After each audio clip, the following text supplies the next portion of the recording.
Good evening, everyone. What I'm going to do is go through a number of different lessons, different points I learned from interviewing some of the world's greatest traders over many years. The 4 Market Wizard books I did were done over a period probably of 25 years.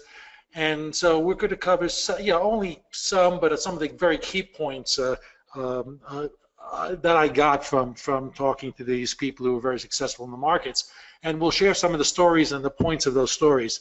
So to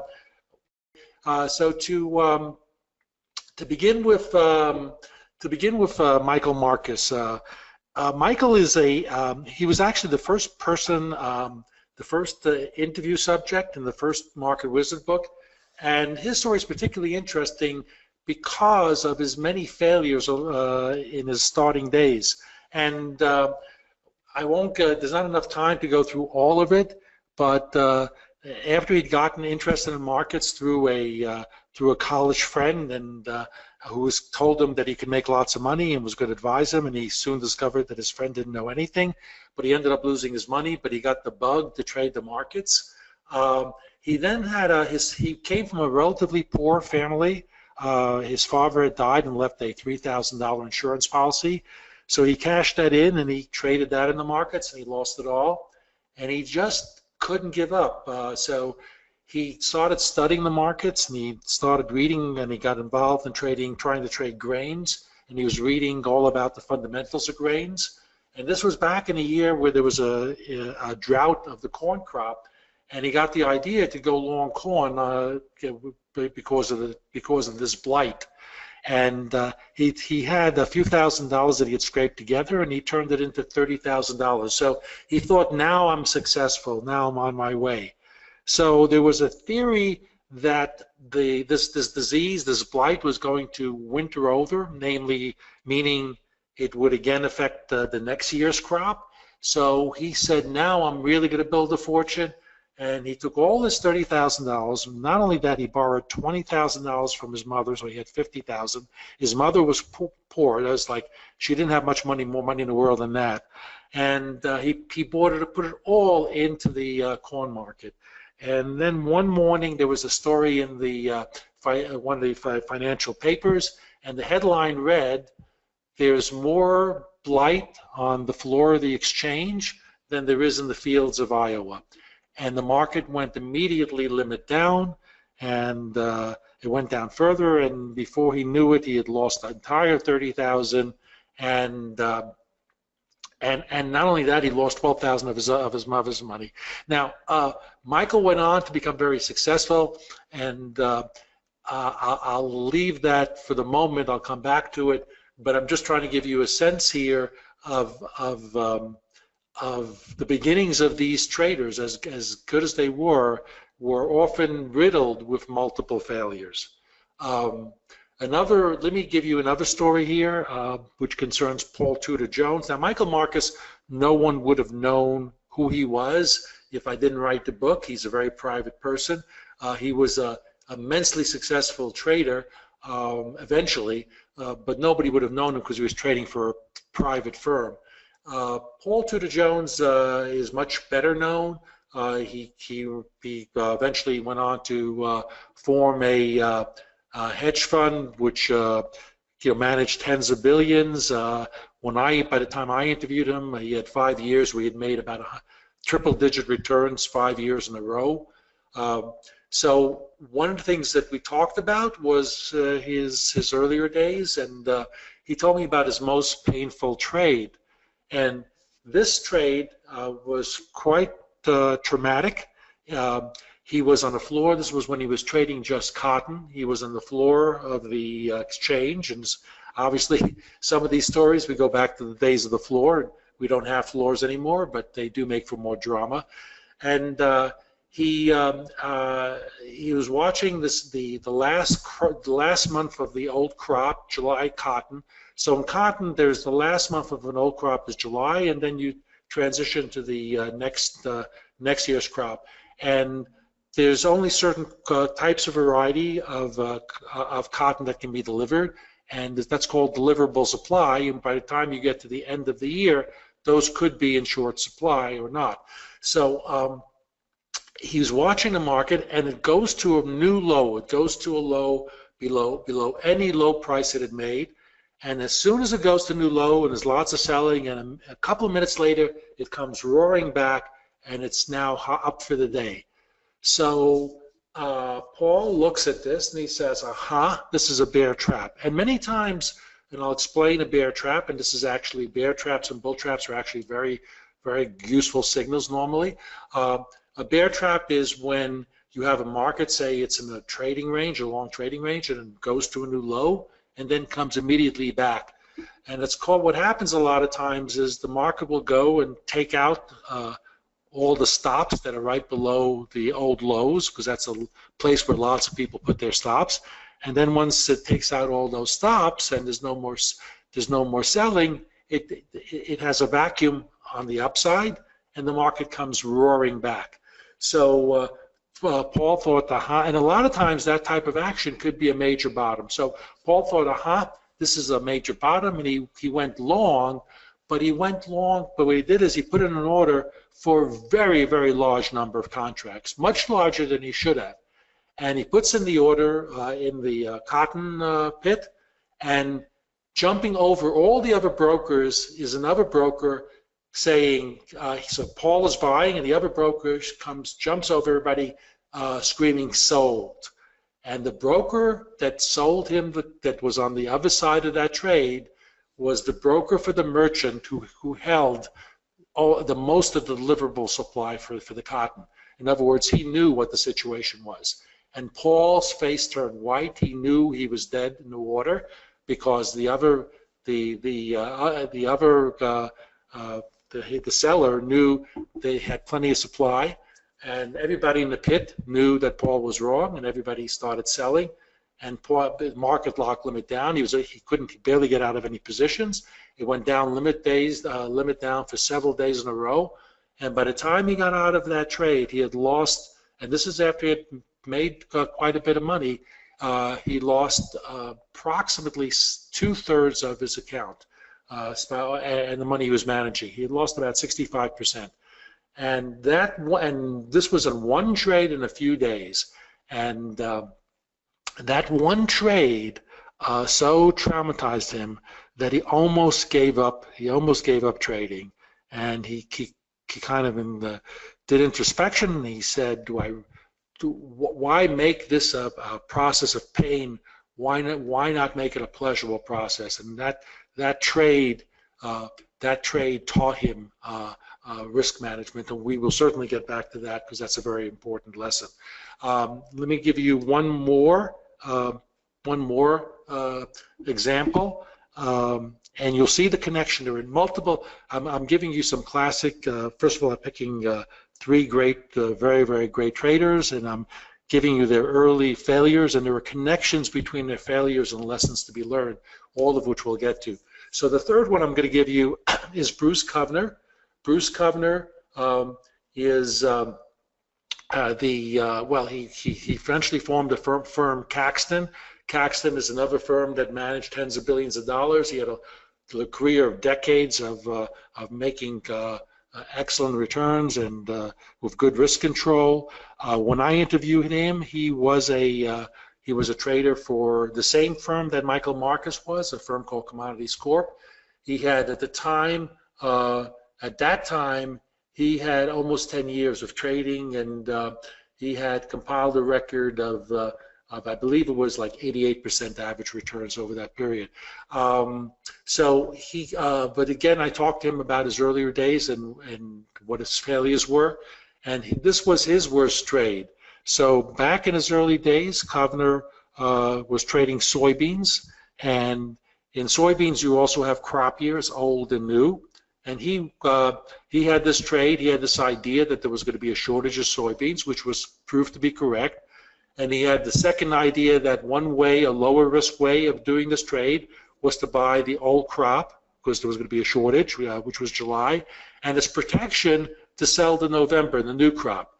And the idea was, if there was a shortage, that the July would gain on November, and that's also a valid idea, and that's exactly what happened. And he was doing tremendously well on that trade. And then one day there's a government report. The report's bullish, and the next morning the market is up limit in his July, and even the November contract is up limit. And he gets a call from his broker, and his broker says, Bruce, you're a fool. Why stay short? Why stay short to November? Just get out of the November, and then you'll have all long. And in a moment of weakness, he listened. He got out of his November. It wasn't more than 10 minutes later that everything turned around, and November went limit down, and the July even went limit down. And in any case, now instead of being protected, he had a net big open long position. He called it a moment of madness. So again, that was a horrible trade for him, the worst he ever did. So we have those three examples, and so here's the point, one of the points, and it has to do about failure, and that is that these three people I just gave you, as I gave you some of the history of Paul Tudor Jones and Bruce Kovner, who are more well known. Michael, I didn't tell you, but Michael, when he went on to join this firm Commodities Corp, they gave him $30,000, a $30,000 account, and in about 12 years he turned that into 80 million, literally from 30,000 to 80 million, and that was with them taking out 20% a year for expenses. So one of the most amazing trading feats ever. So these three people had mistakes which were enormous, probably worse than the worst mistakes that most of you listening have ever made, and yet they went on to tremendous success. So there are two important points to get here about failure, about this. Yes, they failed miserably, but number one, their early failure did not impede future success. So just because one fails totally in trading does not by any means mean that they're a failure or that they can't ultimately succeed. It doesn't mean, of course, that they will succeed, but failure by itself is certainly not an indication that future failure is likely or in the cards. And I've given you three examples of people who had miserable early failures and in some cases repeated ones, like in Michael Marcus's case, and yet went on to tremendous trading success. So early failure did not stop them from becoming super successful. And two is, one of the reasons they were successful is they just did not give up. And that speaks to other things such as confidence and hard work and other things that are very important to trading. But these 2 points together are critical, because it means that, because most people will fail. Very, very few traders, very, very, very few traders, even among those that I interviewed, very few were successful right off the bat and continue to be successful. In most cases, their earlier days were failures, and they learned from the failures, and that is what we go to next. There's a question about how you look at mistakes. Okay, so mistakes. One of the things I want you to take away from this talk is that mistakes are not necessarily bad. Of course, they're bad at the moment, and they mean in the markets you lose money that you shouldn't or needn't to have lost, but they can be turned into things that are positive. So first, before we go to the trading side of it, let me just give you I'll just read a few quotes about mistakes made by people who are very successful. Thomas Edison has a very successful quote, I have not failed, I just found 10,000 ways that don't work. That is the attitude of somebody who will succeed. Primo Levi, the chemist and writer, wrote, "More is learned from one's errors than one's successes." I assume Primo was not a trader, but no trader could write truer words than that. You will learn more from your mistakes than from your success. So when you do something wrong in trading, that is an opportunity to learn and to get better. When you do something right, yeah, you can pick something up from it, but believe me, there's much more that you can learn from your mistakes. And to take that into well, we'll go first to Ray Dalio, who is the Ray Dalio. For those who many should probably know who he is, but Ray Dalio is the founder and CEO of Bridgewater. Bridgewater is the world's largest hedge fund. They've also made in dollars more dollars for their investors than any other hedge fund in history, as far as I know. And then currently managing, I think, some ridiculously crazy number like 160 billion. So, you know, one of the all-time legends. And Ray Dalio says, if you don't mind being wrong on the way to being right, you will learn a lot.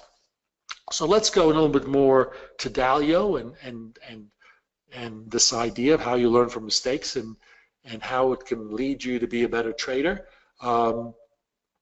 Dalio runs his firm on the whole philosophy that people are supposed to not only learn from their mistakes, but they're supposed to call out if colleagues make a mistake. They should be very upfront about it. There's no tolerance at all for any mistakes to be made and covered up. And in fact, mistakes are highlighted not to embarrass people, but to learn from the mistakes to improve the trading method. And the methodology that Bridgewater developed and the systems they developed, they grew and changed over time.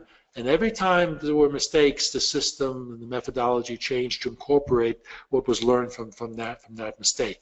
Now, how as a trader does that translate to you? What can you do? I will give you some very specific advice, which really can be very helpful. So one thing I would say is keeping something like a trader's notebook or the trader's diary or log or whatever you want to call it. And the idea here is that you don't have to put every trade in. I mean, if you want to be really rigorous, you can note every trade and all that.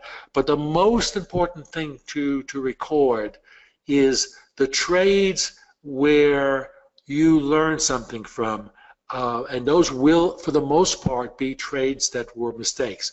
So when you make a mistake, like you do something, and we all do it in trading. You do something in a moment that you should, let's say, very simple example, it could be anything. There's a million things people do wrong. But let's say you know you have a methodology that works over time, okay? But it doesn't give you trades every day. And you're watching the markets and you're bored. And you take a trade and you end up, and then so let's say some news comes out against the trade and you start losing money quickly, and it's a disaster, okay? Well, you know exactly what you did wrong. In that particular example, it's just one example. The example is not what's important. It's the idea that you deviate from what you know is right. So in this particular example, you know you were supposed to wait till you had a trade that met your methodology, your rules for getting into a trade, and you were bored and you just took a chance and you lost money. Well, there's an important lesson. The lesson is never, never, never take a trade that isn't part of your methodology. So that's one example. There could be a million examples. The idea is when you do something, and we all will make mistakes, but when you do something that's wrong, if you can record the trade and indicate what the mistake is and what you learn from it and what you now change in what you do. In the simple example I gave you, what you would change is never ever to do a trade that deviated from your methodology. That will improve your trading. But why writing it down? Because if you write it down, it reinforces it. And if you keep a diary of these things, you can go back every few months and read your own notes. And the next time you're tempted to do something that you know is wrong, it will be fresh in your mind. So, no, I'm not going to do that. I've got it as one of my rules. This is something I've written down. So that's a simple example of something everybody could do that they can learn from their mistakes and become better traders. And there's something else about it. If you've got it's what your mindset is. If you are willing to do this and recognize mistakes and learn from them, then it gives you respect for mistakes, and that means that you will know that you can be wrong, and you'll plan for being wrong. You'll have a better sense of your own vulnerability. So that's another benefit of kind of focusing on the mistakes.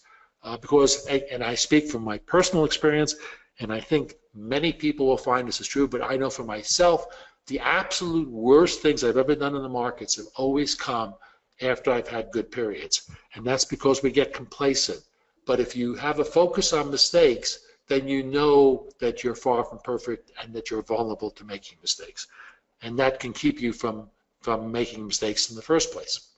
Okay, I'm going to add a couple examples here outside the realm of trading, but just about what happens if you don't recognize mistakes. I'm just going to give one quick one here, and we'll talk about the famous Challenger shuttle disaster, where the shuttle blew up, and this was sometime in the mid-'80s, I believe it was.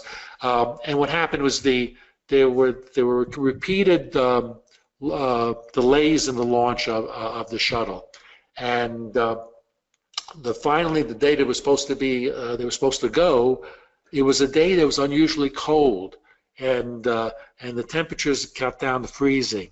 Now the engineering of this of the shuttles and the fuel tanks is such that they had seals called O-rings, and the thing is that those rings had never been tested at temperatures below, at these type of temperatures. Now there was a lot of pressure to go ahead with the launch. Now the head engineer for Thiokol, which was the company that designed the rocket, he refused to sign off because he knew it had not been tested. But he was over, and his bosses were overridden because they yielded to pressure to avoid the failure in this case being a minor failure of another delay in the shuttle. But their inability to accept that hey, there's reasons for delaying the shuttle. I mean, this is weather, it's not even their fault. It's a minor failure, but their inability to accept that minor failure led to this disaster where the head engineer knew it was dangerous. Of course, there should no way that should have ever that launch should ever have been done. But that's what happens when you ignore. That's maybe the best example I can think of, a non-trading example of what happens if there's an environment where mistakes aren't and failure is not accepted. But it happens all around, and you'll find the best companies are those that are able to accept failure and learn from them. Okay, so now I'll go on to another subject here. There was an American program called 60 Minutes. Some of you may know it. It's basically a news, not quite news, but they do feature stories. And they did a story on a free climber called Alex Honnold, actually probably the world's best free climber. Now, I don't know if you may not know what a free climber is, but there are people who will climb completely, will climb these vertical ascents even without any ropes for protection. That's very few people do this. It's enormously dangerous. To me, it seems completely crazy. And you have a shot here of Honnold going up this vertical ascent without any ropes at all, and no protection. I mean, one mistake and he is dead, literally. So this is just a completely mind-boggling thing to do. Now, the reporter asked him, Alex, she said, do you get an adrenaline rush when you're doing this? And he looked at her with a shocked look on his face. And he said, no, I mean, there's no adrenaline rush. If I get a rush, that means something has gone horribly wrong. The whole thing should be pretty slow and controlled. Now, the exact same thing applies to trading. People have a misconception. They think that trading is about excitement. If you are trading for excitement, do yourself a favor and find something else to do, because you will lose. Trading is not about excitement. The best traders are you couldn't even tell. The really good traders, you can't even tell whether they're winning or losing that day. They're not getting this image of people around screens cheering and all the noise. This is a Hollywood image. This is not what real or successful traders do. Successful traders, just like Arnold going up a mountain, he's not looking for excitement. In fact, excitement means that something is desperately wrong.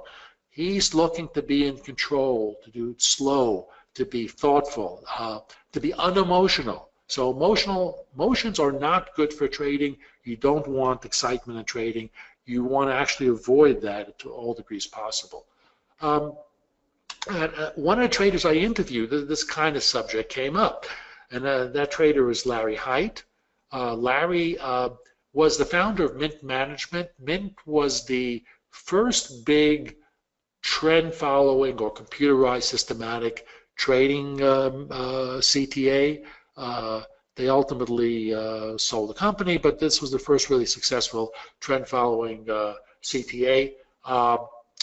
In its day, the largest one. And Larry, when I spoke to him, told me about a story about a tennis partner he played with, and the one day, talking about trading, and he tells him how he's trading. He says, "Well, isn't it boring?" And Larry said, "I don't trade for excitement. I trade to win." So that's and in his case, everything was systematized. There was zero excitement. The computers did the signals, and there was and he had taken excitement out of it totally. And that is generally doesn't mean you have to be totally systematic. You can be discretionary.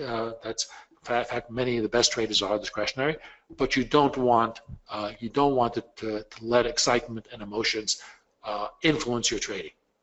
So how to control emotions?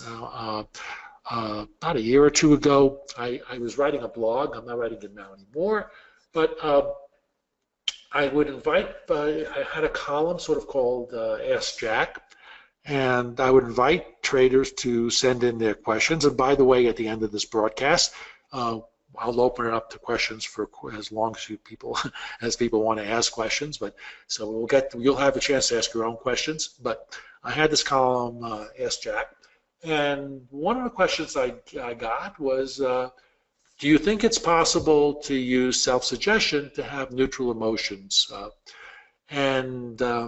I kind of gave an answer, but essentially more lengthy than on this slide. But my answer boiled down to, well, I'm not a psychologist, and this is not my expertise. And yes, getting control of your emotions is a good thing, and whether it's self-suggestion or some other method, that's not something I'm going to opine on. But I will tell you, there's a much easier solution. Is that if you want to get emotions out of trading, it's really simple. There's only 3 rules.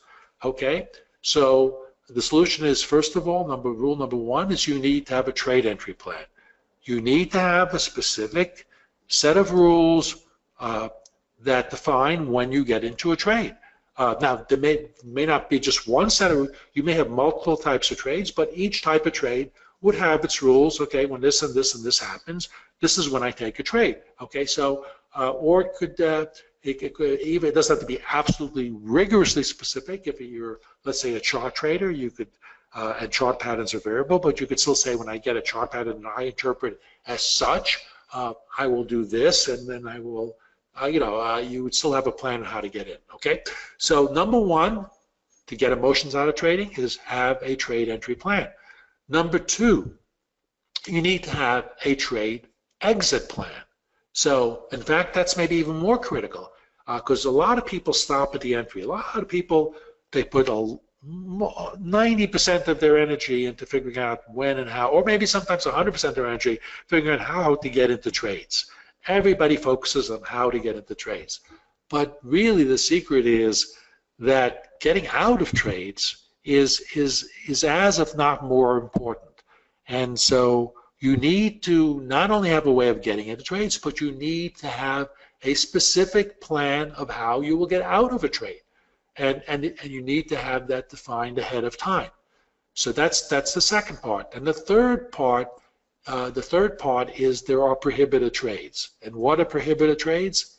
Any trade that isn't part of number one or number two. So it's very, very simple. You only take entry, you only enter trades which fit the plan. You have a plan to how to exit trades, and anything that doesn't fit into that, you just don't do.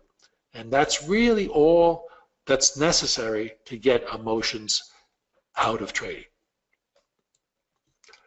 So now let's go to the question, the item of risk control. Now I know you've heard this, you've heard about risk control and all that, but I'm going to spend some considerable time here because it is actually far more important to your success as a trader than any methodology itself. Great traders aren't great traders necessarily because they have a terrific way of getting into trades. The one thing they all have in common is they have methods of controlling their risk.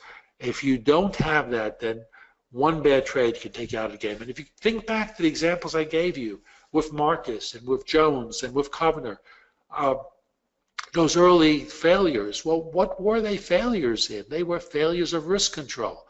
Marcus taking all of his money and borrowing money from his mother and putting it all into one trade. I mean, failure of risk control.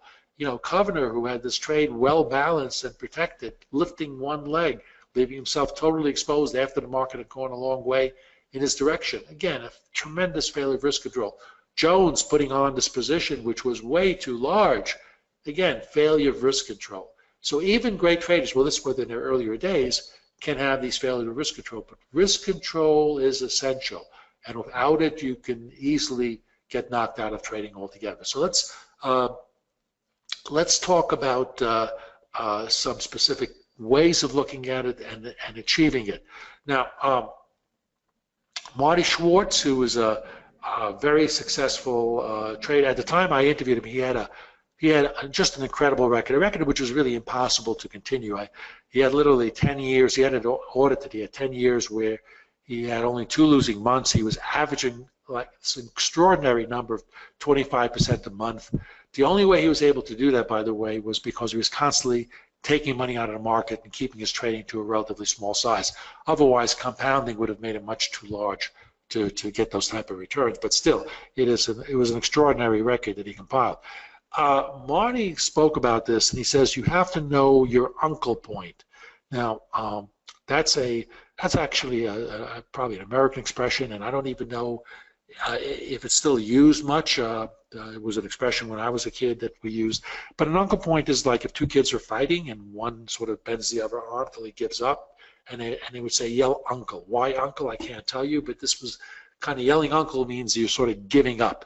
So what Schwartz is saying, you need to know your uncle point. You need to know when you're going to get you yell uncle to the market when you give up.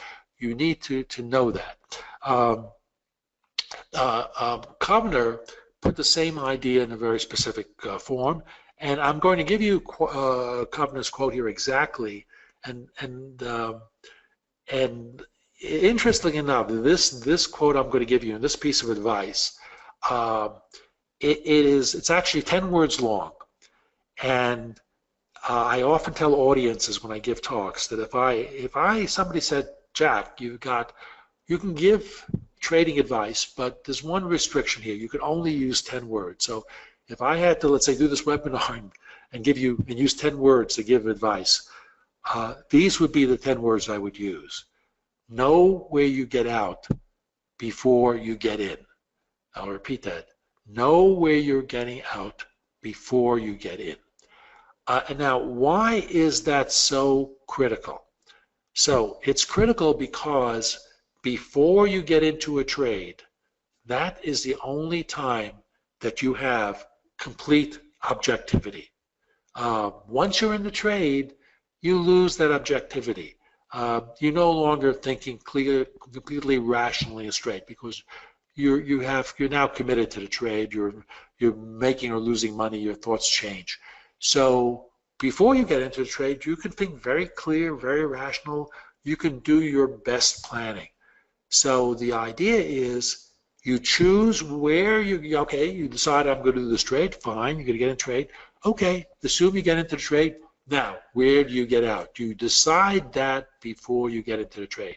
And you stick to it, of course. Now, if you do that, it goes back to the other point we were talking about. You take emotion out of it because you no longer have to agonize of where do I get out of the trade. You've already decided. And in fact, many times you can just do this with a stop. So you say, I'm going to buy this stock at $50, and if it goes down to 45, I'm going to be out, or whatever. It could be any market. And you put in a stop to get out, sell at 45. Making that decision ahead of time takes the emotion out of it. It also does something else that's very important. It guarantees that you limit your loss to a predefined amount. So part of risk control is, in fact, keeping your risks to a fairly small amount on each trade. Let me go back on this because I thought I had a slide, but I'm not, so I'll just say it at this point. For example, Larry Hyde, who I spoke about, he had a rule that you never ever risk more than 1% of your money on any trade. And the only criticism I would have of that rule is, if anything, 1% is too much. So, but the idea that you don't risk more than a certain amount on any single trade is another also important way of controlling risk. So you can have multiple mistakes and still be in the game. So now on the subject of stops, a lot of people approach entering stops the wrong way. Now, one of the managers I interviewed was a London hedge fund manager by the name of Colin O'Shea, runs a hedge fund called Comac. He talked about how traders, many traders just have the wrong way of selecting stops. And he said, what a lot of traders will do is they'll say, okay, I want to put on this trade. I trade. This is my trading size. I normally buy two contracts or whatever it is. It'll say futures, and they decide on the. They know what the trade is they're getting into. They know what their size is, and they figure out, okay, I'm willing to lose X dollars, and so that will determine what their stop is going to be, because they know what their trade is, and they know what their trading size is, and therefore they can then bring them to their to do what their stop should be. And O'Shea's point was that that's completely misguided. What you want to do is not determine your stop from what you're willing to lose and what your trading size is. Exactly the reverse situation. What you want to do is you want to ask yourself the following question: where should the market not go if I am right? Where would the market, what price would the market go to that would prove I'm wrong? You need to answer that question. So if you're going in at 100 and you feel the market should not go back to 99 or whatever it might be, and if it goes to 99, if let's say the chart pattern you went in on would represent a failure, then okay, then 99 is where your exit point is. The market should not go down to 99. Then you would say, well, that's a 1-point loss. How much is 1 point per contract or per share or whatever it might be? And that would determine your trading size. So the important lesson here is that you determine the exit point first. It's not something that comes out of how much money you're willing to lose and what your trading size is.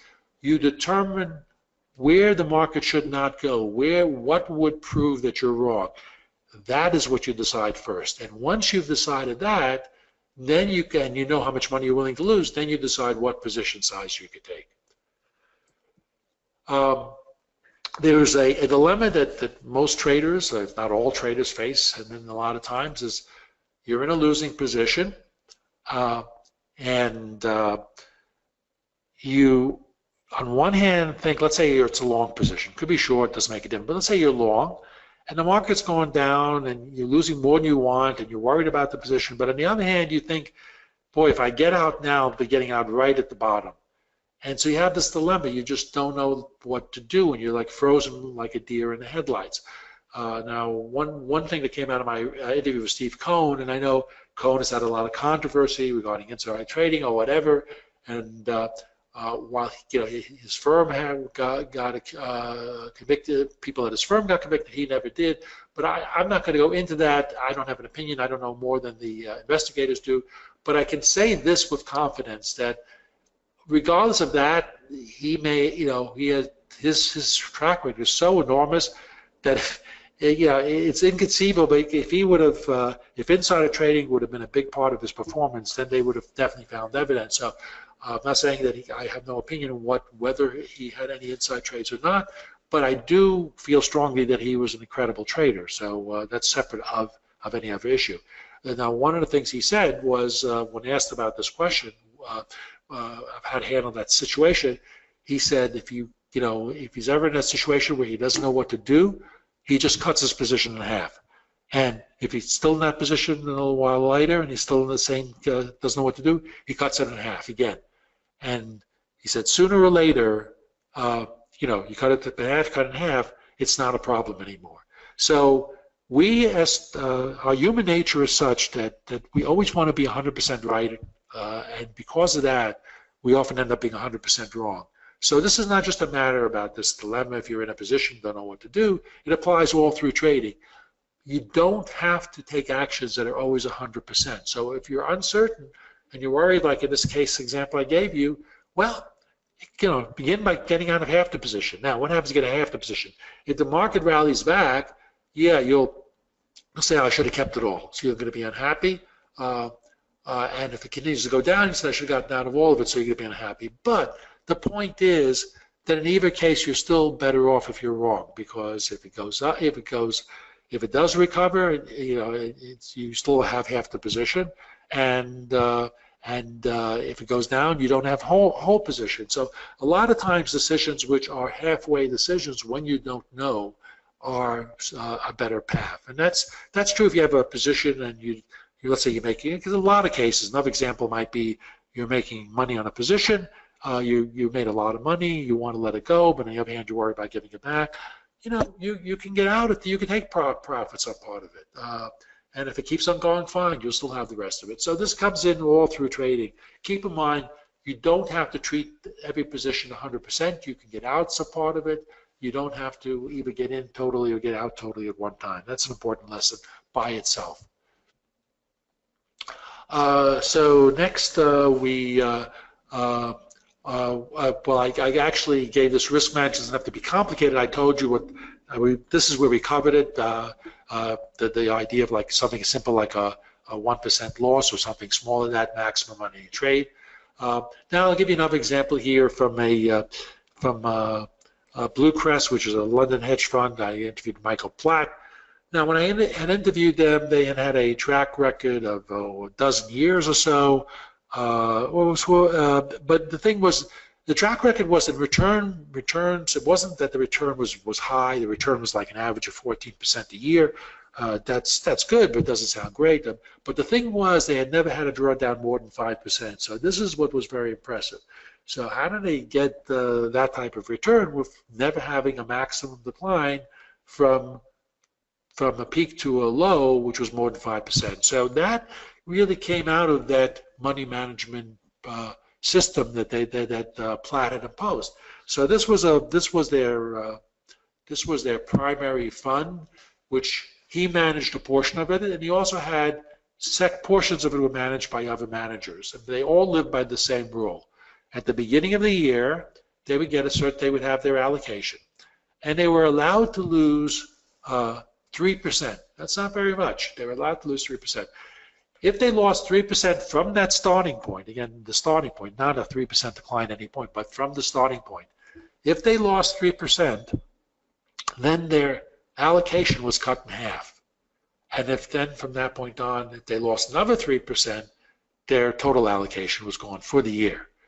Now, what that did was something very important.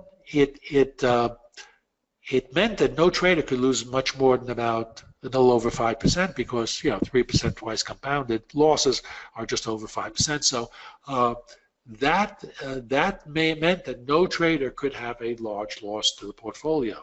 So again, it's a very, very simple rule. Down 3%, cut your half the allocation. Down another 3%, you stop trading. You could actually do something like that with your own trading too. Now, it may sound like, well, how could you ever make money? Well, here's the trick. The trick is the 3% only applies to your starting level. So in the beginning, what traders would do is they would be more cautious. They build some cushion, then they would start taking more risk. So if a trader got ahead of the game, if they were up 10%, they had 13% risk from that point. So the more ahead they got, the more potential risks they could take. The idea, though, is by setting it well-controlled, relatively low amount of money to lose from the starting point, it's sort of guaranteed that you could not have a large loss. And that's an idea that any trader can do. You could do that. You start trading, or from your account, you say, I'm not going to risk more than this. If I do, I'm going to cut my risk. And if I lose this much, I'll stop trading. And stop trading, and that doesn't mean you stop forever. It means you give it some period of time until you begin again with fresh. This is like something, and this is exactly the point I'm talking about, and this is something that I've always done. Is when you start trading, and my own case, I don't trade all the time. Whether I trade or not depends on a lot of things. It depends on how busy I am. It depends whether I feel like trading.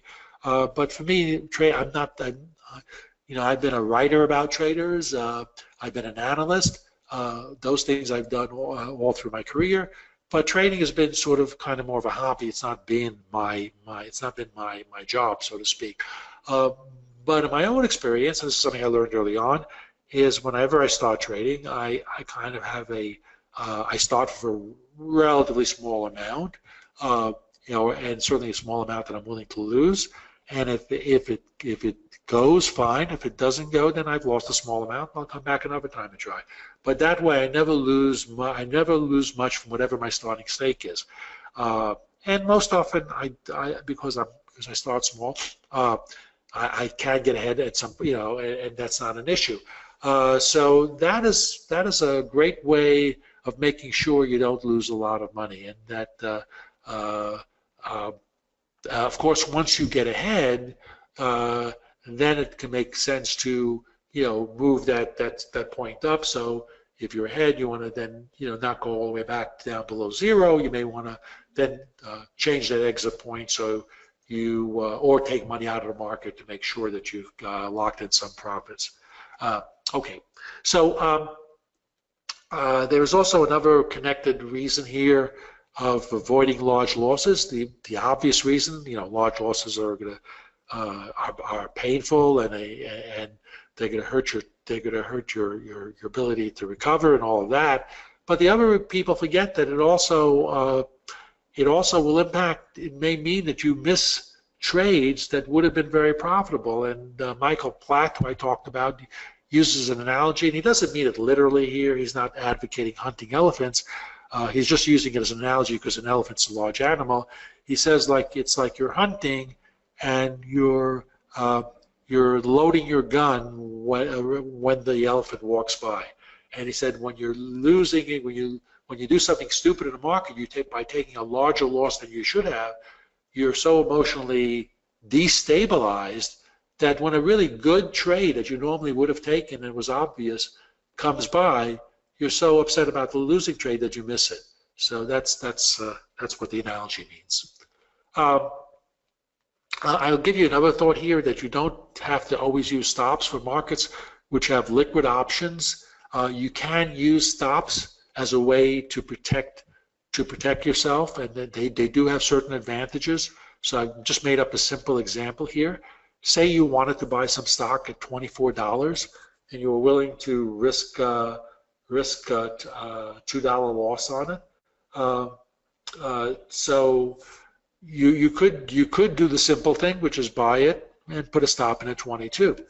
Now that's fine. That'll control your risk to $2 on the trade approximately, given any slippage. But the problem with that is, what if it goes down, let's say, to 21 and then comes roaring back? You're going to be out of the position.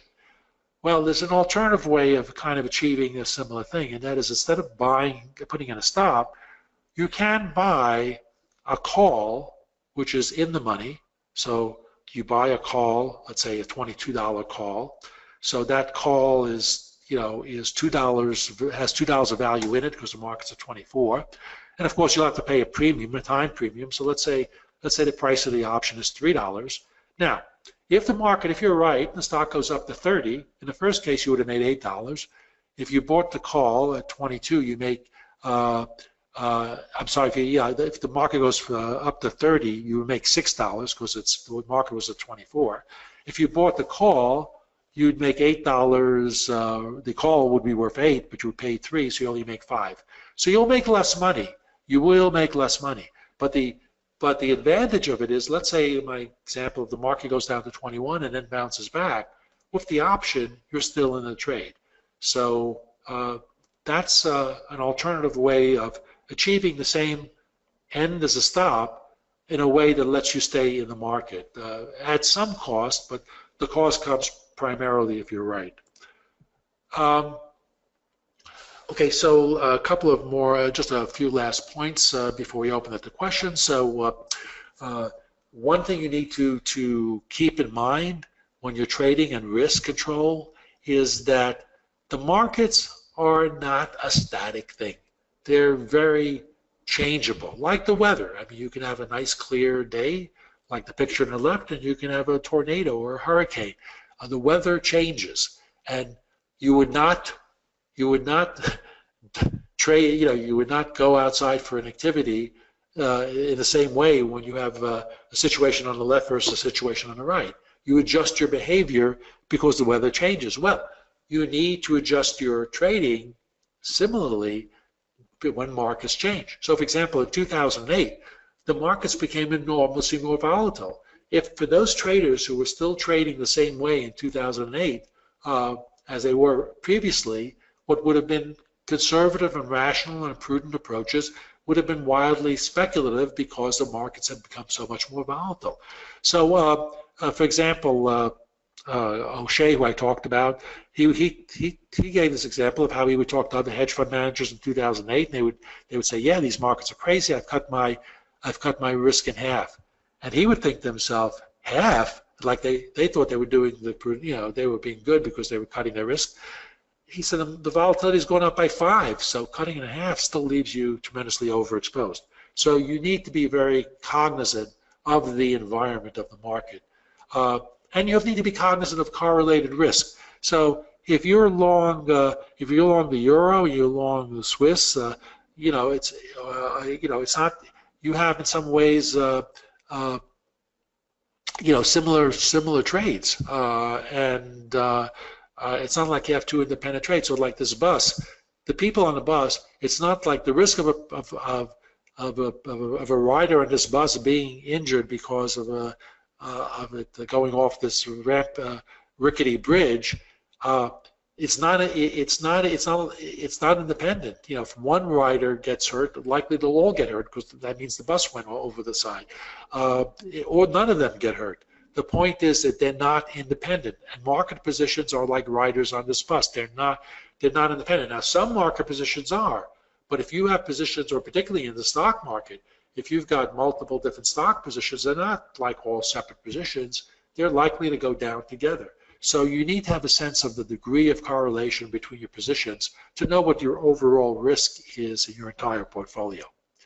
And I'll have one last point here before we go to the questions, and that is about what traders and investors overlook in volatility. So I've got a picture of two managers. One, they both go up over time. The black manager ends up with a higher return. The white manager, lower return, but a much smoother performance. Now, some traders would say, well, I'm only concerned about how much I end up with, so I'd rather have the black. I'm okay with an approach that has more volatility as long as I make more money. And some investors, if it's an investor, they'll look at these two managers and say, well, yeah, I understand that there's less risk with manager white, but manager black, he'll make more money, and I don't mind. I can take the risk. I'm a strong person. Well, the truth of the matter is, what they overlook is that in real trading, you don't know how it's going to end up. So if you know this is how it ends up, and you're going to make a decision of which, if these are systems, which one do you use, or these are traders and managers who you're going to invest in, who do you invest in? Well, if you know how it's going to turn out, yeah, you take black because you end up with more money. But in the real world, you don't know how it's going to turn out. And if you think about each of those times black is having a big drawdown, you don't know if it's going to continue going down or will recover. And the truth is, many traders, if it's trading, or most investors, if it's investing, will abandon the investment or the trade if you get one of those big drawdowns. So the reality is, if there's lots of volatility, you'll never be around to see the recovery. So that's another very important reason to try to avoid excess volatility and risk. So okay, so that basically kind of wraps up the points I wanted to address this morning. And so we'll open it up here to questions. Thank you, Jack. Excellent presentation and excellent introduction to our topic that also we'll be covering. It's very important. I know that risk management is everything. I mean, that is the holy grail in forex trading and generally trading, and that's the real truth. Exactly. You share my thoughts too. So excellent presentation. Thank you. Also, can we have a great question from Gary Coroneos? If you can maybe answer, because you're the analyst, what is your medium-term view on the price direction of the U.S. equities? And he said, considering, if you can see the question, considering the SP 500 Shiller price-earnings ratio is 30 and so on. Okay, so what do you think about it? Okay, so I got a couple things to say here. So first of all, one of the things that people who know me know, and one of the things, one advice I tell people is you don't want to ask anybody their opinion, and that certainly includes me. But I mean, even the best, and I sometimes in talks I talk about this and my own experience wherever I was weak on this, and I listen to somebody who was a much better trader than I am, and it always doesn't work out. So I just think in general, I just think it's bad to go to I don't care who it is. I think it's just a bad idea to look to other people for opinion, because you need to have your own methodology, your own approach, and if you get influenced by other people, it's going to mess it up. So just actually, I think that's more important than an answer to the question of where the market will probably go or not, which is, my opinion, would just be an opinion. Now, but I will address the other element of it, that which is implicit in the question, it's just that the market is high priced. And certainly Shiller's methodology of measuring the market's overpriced is certainly quite sound, as good as anything else. And Shiller himself has a good record of identifying markets which are kind of overdone. And so so all of that may be valid. The thing though is, this is the cautionary tale. Markets it's easy to identify when a market is overpriced or in a bubble phase. The trouble is, there's no way to identify how extreme it can go. Now let me take a bubble that already is behind us, as opposed to one that we may or may not be in. But say take the 2000, the internet stocks and that particular tech bubble that culminated in March of 2000. Now the Nasdaq went up to, I think it was something like 5,400. I forget the exact number. It went up sixfold, 600%. And what was happening is stocks which were losing money, that stocks which never made money, and were actually had a burn rate, which would mean they would just not last more than a certain number of months, were going up too, sometimes going up tremendously. And some of the worst stocks were going up the most. Now, it was easy to say in those particular times, well, in 99, 98, or certainly in 99, it would have been easy to say these stocks should be worthless, and they've gone up. The stock has gone up 5 times, but the trouble is it could go up 10 times, it could go up 20 times. There's no idea of knowing how far overdone is. It doesn't mean that one should look for ways to take advantage, but it's very hard to identify. Usually the market has to have some sign of failure before that's possible. Or I mean, one can try. I mean, you could try to pick. You can do target objectives. Let's say, well, if it's a bubble, there's no resistance areas defined above, but you can do technical swing measured move objectives or things of that, or of certain things, and say, well, the market should fail around here. Or you can look for bullish news to come out and markets to behave in a way where it fails to respond positively. You can look for signs like that, and you can try probing for the short side. But if one does, you always have to have a stop in, because there's no way of identifying how far it is up. Now, that the NASDAQ example, it went from 1,000 to 5,400 or something like that. Well, the top could have been 3,000. It could have been 10,000. And my belief is that there actually is no definitive way to determine what it would be, because I think markets are so complex that if you had all the same events occur, one time you might go to 5,000, one time you might go to 7, one time you might go to 3. It's not always going to play out the same way, because when you get into that, small differences can make a huge difference in the ultimate. It's sort of like the butterfly effect in chaos theory. So that's a long answer without even answering the direct question. But my 2 points is, don't look to other people for advice. It's for most people it will lead you wrong, no matter how expert the other people might be. And secondly, yes, I'm not advising against trying to maybe take advantage or try to profit from markets that are overdone. But if you do so, keep in mind that markets, there's no way of defining how far overdone is. Markets get far more extreme. In lots of cases of markets going way more extreme than anybody could have imagined. And if you try that, you need to have some way of picking the spot. And most importantly, you need to have a way of limiting the risk on that trade. Yeah, great explanation. And just Gary added, I can ask, are penny stocks with no earnings showing signs of a bubble in the U.S.? Well, I mean, basically, the market is high price, so by that virtue. But again, bubbles are hard to define, because once you get into overpriced, how far overpriced? The markets those things play out radically different in different times. So it's very hard to say at what point is it sort of in a late stage of a bubble.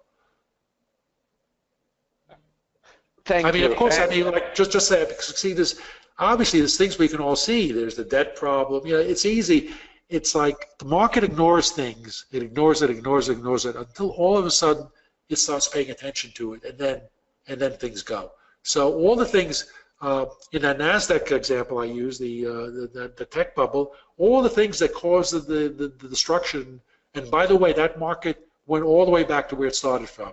So it went up 6-fold, and then it went down the same amount, and each in a year and a half, by the way. And all the things that led to its demise were known ahead of time, but just you never know where it was going to stop. So that's the difficulty. But just because something is overpriced, again, the hard thing is you just don't know how far it's going to go. Even you may know the reasons, and you can be 100% right, where you can define all the reasons for the next bear market. The market's overpriced. There's a lot of particular problems. There's, like I said, the debt issue. There's the problem of trade, anti-trade sentiment, maybe actions. All those things are negative, but when does it start to bite? That's a tricky question. Yeah, I got it. Yeah, you're right completely about it. And Gary, I hope that you're happy with the answer because definitely, yeah, everything has its own agenda, and markets are always going up and down, trying to get a price into the equilibrium. So do the technical analysis and try to find a spot to sell well and protect your trade as always. That's Now the exactly. question.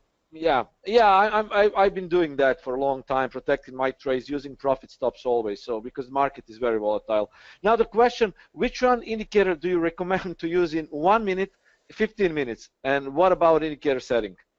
Okay, so that's again. I've interviewed traders who traded, you know, a long-term trade might be, you know, several hours, and I've interviewed traders who a short-term trade could be 1 year. So that really varies all over, and that's really that's a matter of methodology. One of the things I always stress that I didn't in today's talk, but one of the other points I make very frequently is it's very critical for everyone to develop their own specific methodology that fits their personality and so forth. So there is no particular right. Now, longer term charts, like not intraday anything, but daily or weekly charts have more information, are more reliable because the time scale is long. Of course, it also means that meaningful risk points are much wider too. Uh, and so in that sense, and my own biases, my own preferences is to use daily charts. I'm not a big fan of intraday charts, but there are people who are quite successful in intraday charts. So it really comes down to your methodology, and that there's no magic about one type of chart being right and another. It really depends on what your methodology is and where it works. So for some people may find methodologies that work on 10-minute bar charts, and other people will just get whipsawed to death. So it really depends on what your approach is. There is no right answer there. There's no right or wrong answer there. Yeah, that's it. Yeah, some people prefer long-time trading, long-term. Some people prefer intraday. Yeah, I'm a bit of intraday trader, been a bit successful, but it all boils down to psychology, definitely. Because if we make one or two good trades, we can easily kill that with a 1 minute trade that goes wrong if we use the old leverage. So it all boils down to risk management. Yeah, good question. What is the best way to track where a big money goes? A volume indicator is not showing the full picture. This is the good question, and I think it's referred to smart money, but in Forex market, you cannot use the volume indicator because it's only a tick volume and futures volume. It's not like stock market, it's decentralized market completely. So yeah, you can also answer your opinion. I'm also interested in that. Well, volume, I think in stocks you can. Yeah, I think it's probably most potentially useful in stocks where you can see sudden increases in volume, which may be indicative. Uh, it's like it's another thing to consider. Or let's say if a stock's in a long basing area, and you suddenly see a spike in volume, it might indicate that something is happening or about to happen, so it could act as an alert to look at it more carefully. Uh, there are certainly ways of incorporating volume and price together as indicators. It's not something. I mean, actually, I at one time, a long time ago, I did put together an indicator like that, but I ended up not using it a long term. But if one does that, if one puts together price and volume, my suggestion is the typical way it's done, I don't particularly like, which is if a day is up, then all the volume of the day goes to the upside, and if a day is down, all the volume goes on the downside. I've suggested if that's the type of thing you want to experiment with, then I would prorate it. In other words, you don't want to count a day that is up 100 points the same as volume of a day that's up 1 point. So I would weight it by so if I'm using volume, included with price to weight price in some way. If the volume is if you're creating a volume chart like that, you would want to consider the amount of up movement or down movement, not just whether it's up or down. But generally speaking, it's something that some people use if If you find a method where it can be useful, fine, but it's actually not a methodology that I've employed. Exactly. Thanks. Okay, and yeah, I'm not sure how much time we have. What is basically how much time do we have for questions? We can maybe answer one or two more questions. Yeah, I'm here as long as you'd want to. I won't restrict you, so you can make the call to any questions. Especially since I was late. Yeah, no worries. Yeah, it's a the difference of time zones. Yeah, I know, we know that. So no problems. Yeah, the good question also. But I think that you already replied, but we can cover it. Is it better to trade with different assets or to concentrate on one or two assets? So basically, it's a question: should you trade different markets or not? Okay. So the question, but is it better to trade many markets or one market? Generally speaking, I would say many markets, because one of the things we didn't talk about, but which is important, is diversification. And if you're trading one market, you can't diversify.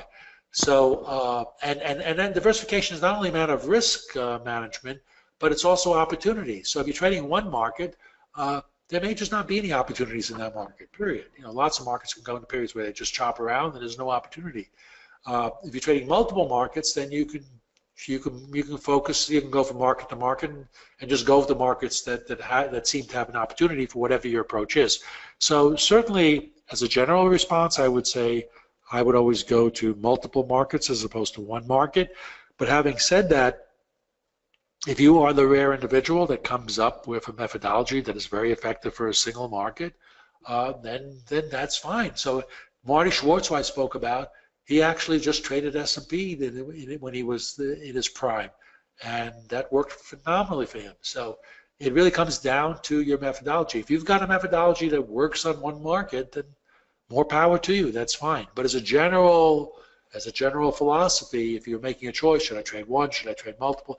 I would say multiple markets is the right answer most of the time. Yeah, I completely agree with you, and I always say I would just jump in with a comment. So if you want to trade multiple markets, I advise generally trading equities and yen pairs, because yen is very, very correlated with risk sentiment and with equities. So ASX during Asia session, SP 500 during US session, watch the direction, trade the Australian dollar yen, the GBP yen, and the dollar yen. Those yen pairs follow equities the best in terms of correlation. And my explanation is because the Japanese can get cheap credit, they want to invest overseas heavily. So when it's risky, they repatriate the money back, creating demand for yen.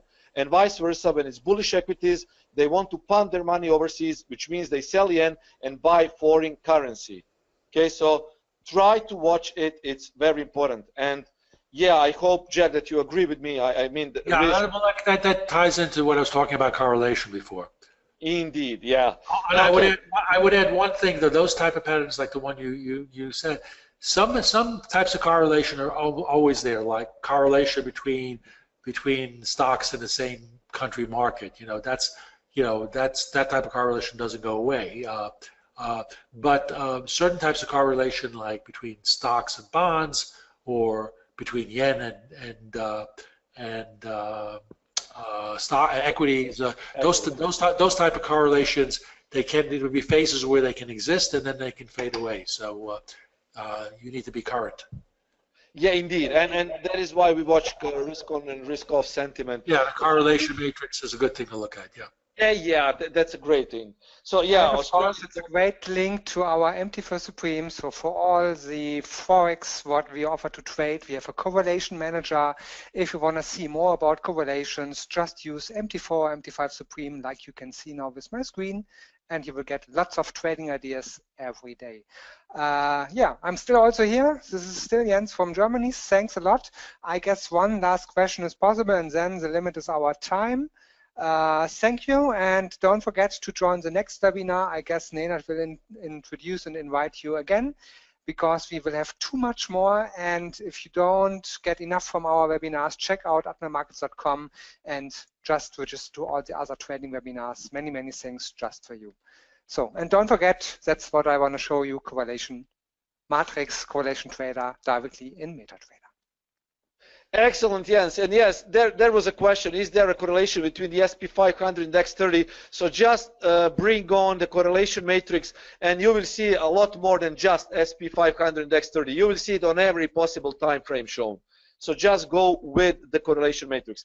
And finally, Jack, the question, I think that you're the expert for is definitely, I am 101% sure, how to deal with emotions. The question, how to deal with emotions, I can predict market moves, but if I'm not using money, when I use money, I fail. Okay, so I answered this question in my talk. So my advice is to the person who's saying I can't predict you know, market moves, but when I use money, I fail. That's very common because emotions mess up trading. So that makes all the sense in the world. So my advice is what I said before: follow the 3 rules. One, you can pick markets. Okay, decide where you're getting in. Also, before you put the trade on, decide where you're getting out. Okay, now you have an entry order and a good till canceled stop order, which goes with once that trade is entered. And then the 3rd rule is don't do anything else. So that's it. So that's how to get emotions out of trading. Just you decide what you want to do, decide where the entry should be, decide where you should get out. In both cases, both where to get out, if it works, and where it doesn't work. You know, most importantly, if it doesn't work, but also if it works, what's the plan to getting out? You know, and that could be a trailing stop, it could be a lot of different ways, but you decide that at a time. So for this particular listener, if you're good at calling markets and you're getting messed up with real money, just make your decisions of entry and exit plans ahead of time before the trade. When the trade is entered, you enter your stop, and then if you're using a trailing stop, then just periodically raise that stop, and don't do anything else. And that's it. And then there should be no emotion because you've already decided by putting in your stop, you know what the maximum amount you could lose, and that is an amount you've already decided you can live with. So there's nothing to be emotional about. There's no decisions to be made. You've made all the decisions before you entered the trade. Yeah, I completely agree with you. And I remember you mentioned 14% of return of investment per year with only 5% drawdown. That was a great result because my 2.5 year statement was showing 21% in 2.5 years and 9% to drawdown. I still have the statement. So everything boils down to money management. Lower your risk, drop your risk. Don't trade with big risk, and you should be better. Definitely. And make the decisions ahead of the trade. That's also very important. Exactly, because a risk should be pre-planned. It should be in your trading plan. So make a trading plan. Exactly. Jack, it was really a pleasure talking with you. I would continue really, but we are restricted with time. So sure. Thanks a lot. I hope that we will see and hear from you soon. Again, I hope that you also enjoyed. So, guys, that was Mr. Jack Schwager, a very famous market wizard, and I hope that you learned a lot from this webinar, and I hope that we will see him again. So, whatever is unclear, please do not hesitate to contact us, and your questions will be answered. Thanks again, Jack, and nice meeting you. Talk to you soon. Very welcome. Thank you very much. Bye-bye. Cheers. So have a don't great forget day to join the next one with Steve Neeson. It will be on 28th of September. You are automatically registered when you're joining this live webinar. So see you soon again on 28th of September.